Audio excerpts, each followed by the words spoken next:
Hello, जय हिंद दोस्तों। Are we independent? हाँ, आपने टाइटल सही पढ़ा है। Are we independent? कहते हैं कि 15 अगस्त 1947 को हम इंडिपेंडेंट हो गए थे। बट इज इट ट्रूथ और हाफ ट्रूथ? हम इंडिपेंडेंट है या नहीं ये समझने से पहले इंडिपेंडेंस होता क्या है ये समझते हैं। सो इंडिपेंडेंट दैट्स मीन्स जो किसी पे भी डिपेंडेंट ना हो, जिसे किसी के भी सहारे की ज़रूरत ना हो, जिसके पास बेसिक नेसेसिटीज की चीज़ें अपनी हो। पर क्या हमारे पास है? इस बात को समझने के लिए हमने 3 पॉइंट्स लिए हैं जो हमारे इंडिपेंडेंट होने पे क्वेश्चन करते हैं। Point number 1, education system. चले इस बात को समझने के लिए इतिहास में थोड़ा पीछे जाते हैं, जब हमारे पास नालंदा जैसी दुनिया की सबसे बेहतरीन यूनिवर्सिटी थी, चाणक्य जैसे गुरु और चंद्रगुप्त जैसे शिष्य जो इतने काबिल थे कि वो सिर्फ अखंड भारत का सपना नहीं देखते थे, वो एक्चुअली में अखंड भारत बनाने की क्षमता और साहस रखते थे। मगर क्या आज के एजुकेशन सिस्टम में इतनी पावर है कि आज के सो कॉल्ड स्टूडेंट इतिहास के शिष्यों से तुलना कर सके? शायद नहीं ना। आई नो आप कहेंगे उस टाइम की नीड कुछ अलग और थी और आज की कुछ और। But I am not talking about capability, I am talking about the skills.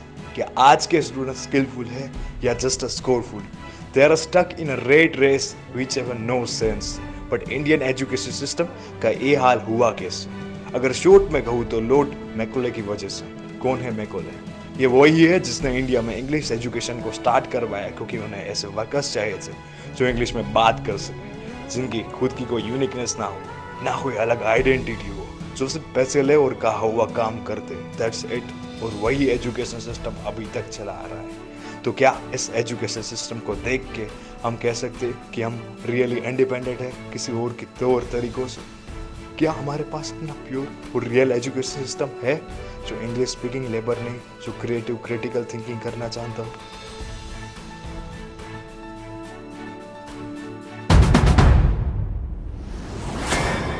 Point number 2, lifestyle.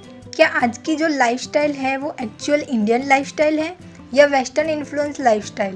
क्योंकि मुझे जहाँ तक याद है, सूरज से पहले उठना और सूरज से पहले सोना, सूर्य नमस्कार और योगा जैसे रिचुअल एक्सरसाइज प्रैक्टिस करना, भगवद गीता और रामायण को सिर्फ होली बुक की तरह नहीं, एक लाइफ लेसन की तरह पढ़ना और उन लेसन को जीवन में उतारना, चाहे पशु हो या कोई नदी, उसकी ज़रूरत को समझना और उसे पूरी इज्जत देना, जैसे कि गाय माता, गंगा मैया, चंदा मामा और सूरज दादा। ये अलग अलग रिश्तों के नाम इसीलिए दिए जाते थे क्योंकि उनके साथ का रिश्ता समझते थे, नेचर से जुड़े थे, कोई आर्टिफिशियल दिखावे की लाइफ नहीं जी रहे। That was actual life. क्या वो सारी बातें आज है या किसी और के इन्फ्लुएंस में आके हम उनकी तरह easy and comfortable lifestyle follow कर रहे हैं? तो क्या हम एक्चुअल में इंडिपेंडेंट हुए?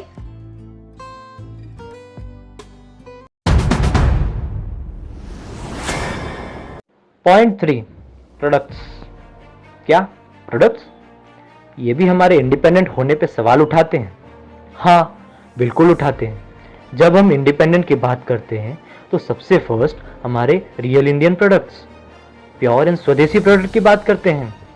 चाहे वो गौ माता का देसी दूध हो या नीम का दातून, खादी के कपड़े हो या बिना चमड़े की चीज़, क्या ये सब आज भी हमारे पास है? हमारे रियल इंडियन प्रोडक्ट्स। क्या एक्चुअल में हमारे पास जो प्रोडक्ट है वो हमारे इंडियन कल्चर के हैं या किसी और के? हालांकि जो यूज़ करते हैं वो मोस्ट ऑफ चीज़ें वो ना हमारी है ना हमारे दोस्तों की। हम जो यूज़ करते हैं वो हमारे पड़ोसी दुश्मन देशों की है, विदेशियों की है। हाँ, मैं बात कर रहा हूँ चाइना की। तो अब कहिए, क्या सही में हम इंडिपेंडेंट हैं?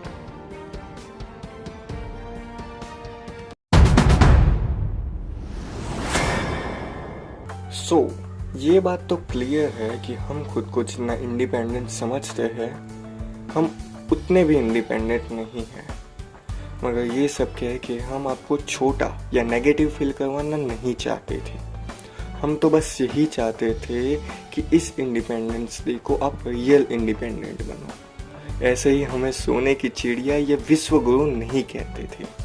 हमारे कल्चर में वो पावर थी जिसकी हमें आज सख्त ज़रूरत है, क्योंकि चिड़िया आज फिर सोने की बन रही है और ये बात कुछ गिद्धों की आंखों में बहुत खटक रही है। समझदार को इशारा ही काफी है। जय हिंद, वंदे मातरम।